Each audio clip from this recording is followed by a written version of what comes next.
गणना ग्रंथ अध्याय 35 लेवियों के नगर। यरदन के पास यरीको के सामने मोआब के मैदान में प्रभु ने मूसा से कहा, इस्राएलियों को आज्ञा दो कि वे अपने दाएं भाग में लेवियों को रहने के लिए कुछ नगर दें और लेवियों को उन नगरों के आसपास के कुछ चरागाह भी दें। वे उन नगरों में रहेंगे और वे चरागाह उनके गाय बैलों भेड़ बकरियों और उनके अन्य पशुओं के लिए होंगे। जो चरागाह तुम लेवियों को दोगे उसका विस्तार नगर के चारों ओर 1000 हाथ होगा।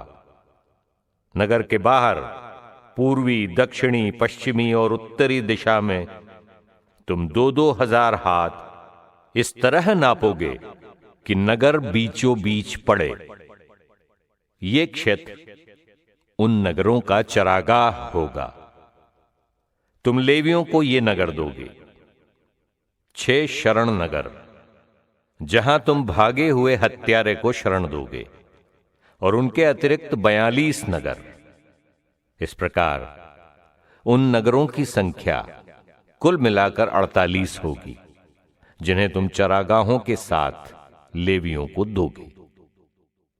तुम इस्राएलियों की भूमि से हर वंश के दाएं भाग के विस्तार के अनुपात में लेवियों को नगर दोगे।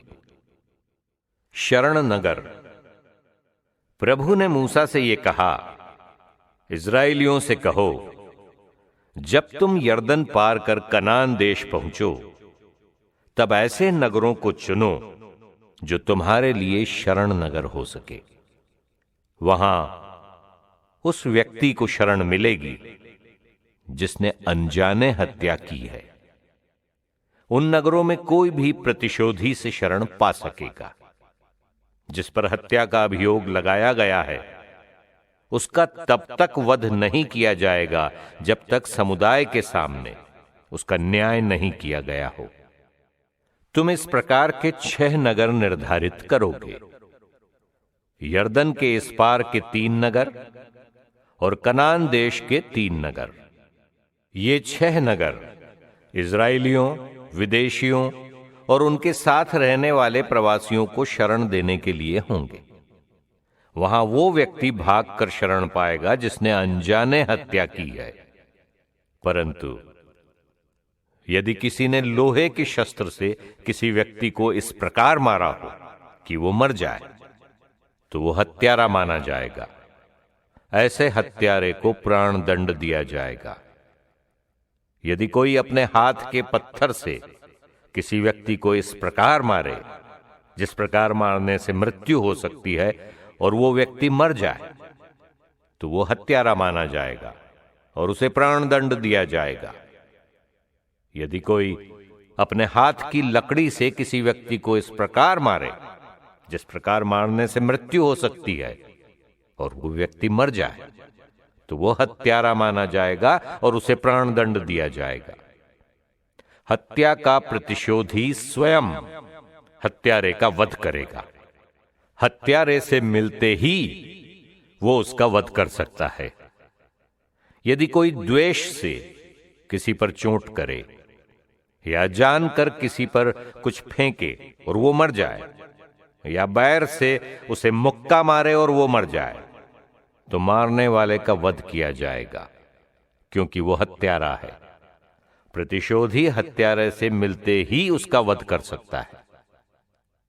किंतु यदि कोई बैर से नहीं बल्कि संयोग से किसी व्यक्ति पर चोट करे या अनजाने किसी व्यक्ति पर कुछ फेंके या अनजाने किसी व्यक्ति पर कोई ऐसा पत्थर गिरने दे जिससे उसकी मृत्यु हो सकती है, यद्यपि उसके प्रति उसका कोई बैर नहीं था और वो उसे हानि नहीं पहुंचाना चाहता था और वो व्यक्ति मर जाए तो समुदाय इन नियमों के अनुसार मारने वाले और प्रतिशोधी के बीच निर्णय करे।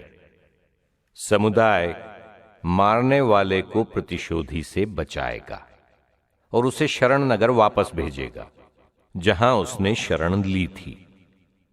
मारने वाला महायाजक के देहांत तक, जिसका अभिषेक पवित्र तेल से किया गया है, उस नगर में रहेगा। परंतु यदि मारने वाला शरण नगर की सीमा के बाहर जाए और प्रतिशोधी उसे उसके शरण नगर की सीमा के बाहर पाए और उसे मार डाले, तो वो हत्या का अपराधी नहीं समझा जाएगा, क्योंकि मारने वाले के लिए महायाजक की मृत्यु तक अपने शरण नगर में रहना अनिवार्य था। किंतु महायाजक की मृत्यु के बाद मारने वाला अपनी भूमि लौट सकता है। तुम जहां भी रहोगे वहां ये विधि निषेध पीढ़ी दर पीढ़ी मान्य होंगे। यदि किसी ने किसी मनुष्य को मार दिया है, तो वो हत्यारा केवल साक्षियों के साक्ष्य के आधार पर मृत्युदंड पा सकता है। केवल एक ही साक्षी के साक्ष्य के आधार पर कोई मृत्युदंड नहीं पा सकता। हत्यारे के जीवन की रक्षा के लिए रुपया स्वीकार नहीं करोगे, उसे मृत्युदंड देना है। तुम शरण नगर में शरण पाए हुए उस व्यक्ति के लिए रुपया नहीं स्वीकार करोगे जो महायाजक की मृत्यु से पहले अपनी भूमि लौटना चाहता है।